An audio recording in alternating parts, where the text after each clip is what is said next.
ठीक है, औकात में। एक बंदा एक तरफ खड़ा है और बाकी सारे जिसको झुंड बुलाया गया उन्होंने ये भी नोटिस किया हो गया कि बुली की गई चीज को दबा सकते थे, चीज को खत्म कर सकते थे, लेकिन उसको हवा दी गई। मिनट मेरी बात सुन ले वरना मैं उठक के यहीं पटक दूंगा। जी, मैं उठक के यहीं पटक दूंगा। कौन है असली विलन? आसिम को किसने भड़काया? क्या हुआ था उस रात आसिम के साथ होटल में? आसिम रियाज इन खतरों के खिलाड़ी 14। क्या है आसिम रियाज का खतरों के खिलाड़ी शो कंट्रोवर्सी का पूरा सच? क्यों, कब और कैसे? इन सवालों का जवाब इस वीडियो में देखें। वीडियो थोड़ी लंबी हो सकती है लेकिन सच जानना है तो पूरा देखें। पहले कुछ क्लिप्स देख लेते हैं। वीडियोस तो लगभग सभी ने देख ली है, लेकिन इस वीडियो में हम बात करेंगे कि कौन है इन सब के पीछे, कौन है असली विलन और ये सब स्टार्ट कैसे हुआ। और जो मैं कहने और बताने जा रहा हूं उसका सोर्स एक क्रू मेंबर है जिसका नाम रिवील नहीं कर सकते, और एक ऐसा व्यक्ति है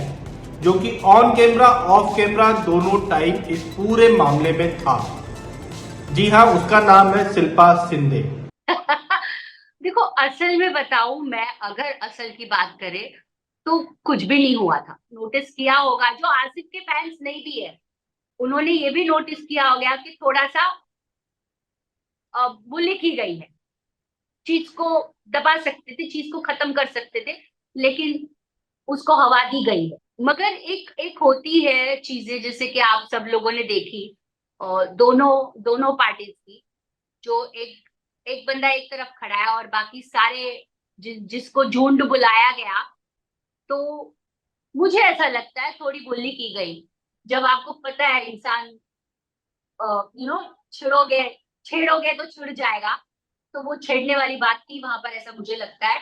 इसीलिए सपोर्ट या उसकी बात नहीं है, मैं चुपी थी, मैंने छोड़ ही दिया, बात करना मतलब नहीं है। और एक इंसान के ऊपर सब लोग जब हावी हो जाते हैं तो जो आप दोस्त भी कहलाते हो, साइड मत लो, लेकिन जो सब लोग बोल रहे हैं उसमें सपोर्ट मत करो। इन्होंने भी वही कहा जो मैं आपको इस वीडियो में बताने जा रहा हूँ। जी हाँ, सभी जानते हैं कि खतरों के खिलाड़ी 14 स्टार्ट हो गया है और उसके 2 एपिसोड भी ऑन एयर हो गए हैं, जिसके सेकेंड एपिसोड के आधे में ही आसिम रियाज को बाहर कर दिया गया। रोहित शेट्टी ने आसिम को गुस्से में यहाँ तक बोल दिया कि पटक दूंगा तेरे को। मैं उठक के यहीं पटक दूंगा। अभिषेक और सालीन से तो अच्छी खासी लड़ाई हुई आसिम की, यहाँ तक कि क्रू मेंबर से भी लड़ते देखा गया आसिम को। और वो सब बातें कि मैंने बहुत स्टारडम देखा है, तुम लोगों ने देखा भी नहीं है, मेरे पास बहुत रुपए है, मैं 6 महीने में 4 गाड़ी बदलता हूँ, वगैरह वगैरह वगैरह, ये सब बातें ना, पता है बात की ये सब स्टार्ट कहाँ से हुआ, वो मेन कौन है इसके पीछे,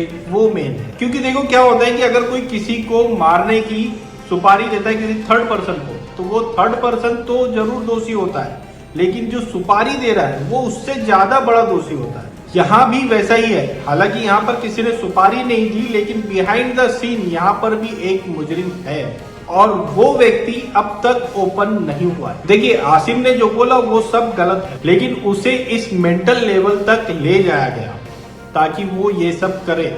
ट्रिगर किया गया उसके पेशेंस लेवल। फर्स्ट एपिसोड पूरा सही थी। आसिम से रोहित इंटरेक्ट भी कर रहे थे, आसिम को रोहित शेट्टी भाव भी दे रहे थे, आसिम के फनी रिप्लाई पर सब हंस भी रहे थे। दूसरे जब स्टंट कर रहे थे तो आसिम भी उन्हें चीयर कर रहा था, दूसरों के लिए तालियां भी बजा रहा था, बॉडी की, आसिम के स्ट्रेंथ की तारीफ भी हो रही थी। तो एक व्यक्ति था वहां जिसे ये सब खटक रहा था, क्योंकि उसकी प्लानिंग तो मेन फ्रेम में रहने की थी, लेकिन आसिम उस फ्रेम में था स्टार्टिंग से, तो उसे जेलसी हो रही थी, आसिम खटक रहा था। तो वो कौन हो सकता है, क्या आप गैस कर सकते हैं? वो है अभिषेक कुमार। जी हाँ, जब आसिम का पहला टास्क हुआ जिसमें वो स्लीप होकर पानी में गिर जाता है, कश्मीर से हार जाता है, उसे फियर फंदा मिलता है, तब उस टास्क के बाद अभिषेक को मौका मिलता है अपनी भड़ास निकालने।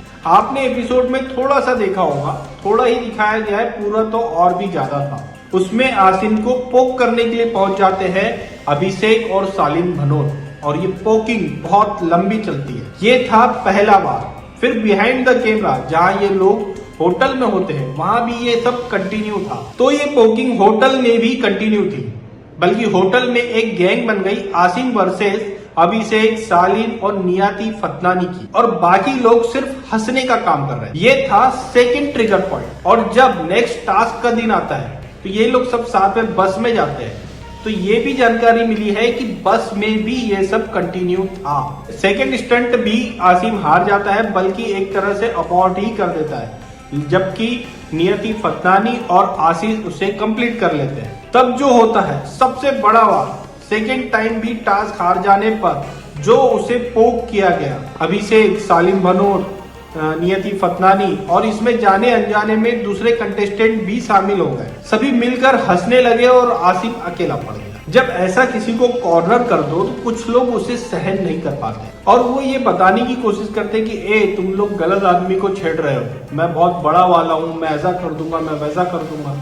होता है, बचपन का याद करेंगे तो मैक्सिमम लोगों के साथ लाइफ में ऐसा हुआ होगा। जब ग्रुप में किसी एक को बुली किया जाता है, जब वो सब तरह से हार जाता है, कोई जवाब नहीं होता है, तब वो ये कार्ड खेलता है कि मैं अपने पापा को बता दूंगा, मेरे पापा पुलिस वाले हैं, वो ऐसा कर देंगे, वो वैसा कर देंगे, वगैरह वगैरह वगैरह। तो ये वैसा ही था आसिम का, और इस ट्रिगर के बाद वो हुआ जो बाद में आसिम ने किया, जिसे हर जगह दिखाया जा रहा है। आसिम की ये मेंटल कंडीशन की एक वजह और मानी जा रही है कि रिसेंटली उनकी गर्लफ्रेंड ने उन्हें छोड़ दिया, जिसे वो बहुत ज्यादा प्यार करते थे। उस दर्द को दबाकर आसिम शो में पहुंचे थे, लेकिन वहां इस तरह की बुल्ली से वो ट्रिगर हो गए। तो इसमें actual behind the scene villain जो है वो है अभिषेक कुमार, लेकिन इस तरह के विलन को कोई गलत नहीं बोलता है, क्योंकि ये साइलेंट वार है या जेलसी वाला है, या जो भी कहो कि एक म्यान में दो तलवार नहीं रह सकती टाइप, क्योंकि मेन फ्रेम में वो रहना चाहता था, वो किसी और को उस फ्रेम में नहीं देख सकता था। ये मेरी थ्योरी नहीं है, इसे खुद शिल्पा शिंदे ने भी कंफर्म किया है अपने एक इंटरव्यू में, और इसे और थोड़ा कंफर्म किया है किसी टीम मेंबर। हालांकि बाद में आसिम ने जो किया उसे भी हम सही नहीं बोलेंगे, वो आसिम की बहुत बड़ी गलती है, बाद में बहुत भारी पड़ेगी आसिम को, क्योंकि वो बच्चा नहीं है, उसे अपने एंगर को, अपने इमोशंस को कंट्रोल करना चाहिए था, क्योंकि लाइफ में ऐसे बुलीज बार बार आते रहेंगे। तो इस पूरे मामले में आपकी क्या राय है, हमें कमेंट करके जरूर